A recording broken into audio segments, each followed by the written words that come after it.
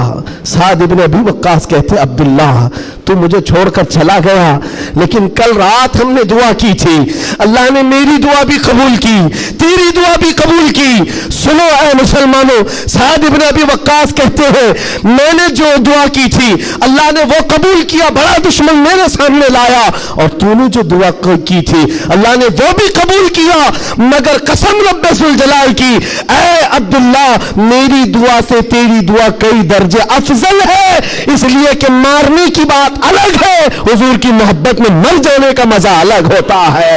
جان ہے عشق مصطفیٰ روز فضو کرے خدا، جس کو ہو درد کا مزہ ناز دوا اٹھائے کیوں، پھر کے گلی گلی تباہ ٹھوکرے سب کی کھائی کیوں، دل کو جو عقل دے خدا تیری گلی سے جائے کیوں۔ وآخر دعوانا الحمدللہ رب العالمین، لبیک یا رسول اللہ۔